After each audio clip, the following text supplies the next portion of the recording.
Anthony Elmore. I live in Memphis, Tennessee. I am best known in Memphis, Tennessee as the 5-time world karate kickboxing champion. In celebration of Memphis' 200 years and in honor of the legacy of Dr. Martin Luther King Jr., we connected with our family in Africa. From 1957 until his death, Dr. Martin Luther King was a member of a CORE, or the American Committee on Africa. In 1956, a CORE brought a 26-year-old Kenyan to America by the name of Tom Mboya. Tom Mboya changed the way many thought of Africa. He was young, well-dressed, handsome, articulate, quick-thinking, and a dynamic young African. He spoke at many black colleges and liberal colleges in America, and he asked colleges to give scholarships to African students. Former First Lady Eleanor Roosevelt introduced him to singer Harriet Belafonte and baseball great Jackie Robinson. By 1959, he had acquired so many scholarships for Kenyan students that they needed to charter a flight to America. Harriet Belafonte, Jackie Robinson, and actor Sidney Poitier lent their names on a letter asking Americans to give money to pay for the charter flight. They gave $1, $2, $3, what they had. The program was called Airlift America, whereas a 23-year-old Kenyan came to school in Hawaii by the name of Barack Obama Sr. Tom Mboya made the cover of both Jet and Time magazine in 1959. Tom Mboya not only marched with Dr. King in 1959, he spoke at a Dr. King rally, and on May 13th of 1959, Dr. King and the SCLC gave Tom Mboya an African Freedom Dinner. In fact, the Airlift America program was so popular that in 1960, presidential candidate John F. Kennedy and the Kennedy Foundation supported Airlift America. The John F. Kennedy Museum says that Airlift America became an election issue that contributed to the narrow victory of Kennedy in 1960. Because of Tom Mboya, we got President Obama.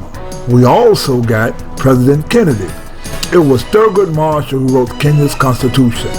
African Americans supported the birth of Kenya in 1963.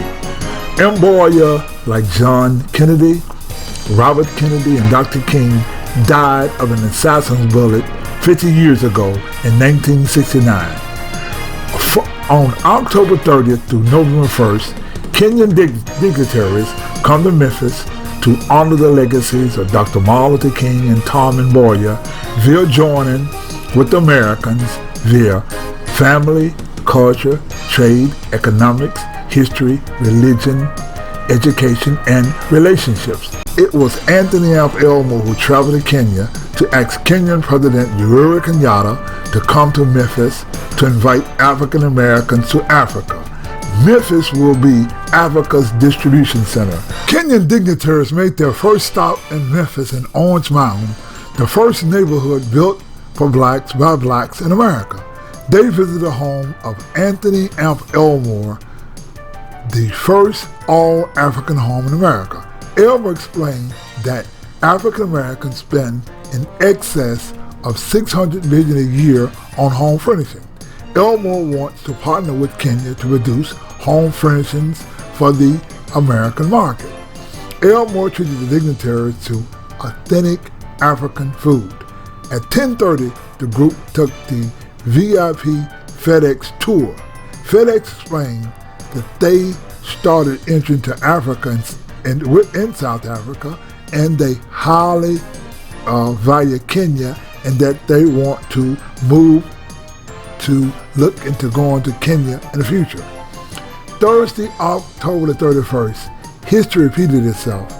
Whereas in 1959, Tom Mboya started Airlift America via asking college presidents to give African students scholarships, Lemoyne College President Dr. Carol Johnson not only welcomed the African dignitaries with scholarships, the African students at Lemoyne College and the president introduced an exchange and cultural educational program for Kenya. The group later went to St. Jude Hospital, where they were met with and by Tennessee State Representative Joe Towns. Senator Towns arranged not only a VIP tour for the African dignitaries, St. Jude made it known to the Kenyans that the cost of St. Jude is 100% free, including travel and stay for the parents. St. Jude President Richard C. Shattuck Jr. explained that St. Jude was on the forefront in the early 60s fighting against segregation at the hospital, and St. Jude is fair to everyone. Representative Town arranged for Shelby County Mayor Lee Harris to meet the dignitaries at St. Jude, whereas they exchanged gifts. St. Jude treated the African dignitaries to lunch at McEwen's downtown, and after lunch, the group went to Mason Temple, where Dr. Martin Luther King made his last speech. After going to Mason Temple, the group celebrated at the Kukatana African American Museum, owned by community activist Dr. Katnita Atwater. The group was astounded to find the Kenyan flag and the place eloquently decorated in the Kenyan colors of their flag, red, black, and green. They were astounded and blown away to find more African culture in Memphis than they almost have in Africa, from the clothes to the culture to the display to the spirit of the African Americans. We celebrated the Tom and Mboya Unity Banquet at the Kukatana African American Museum.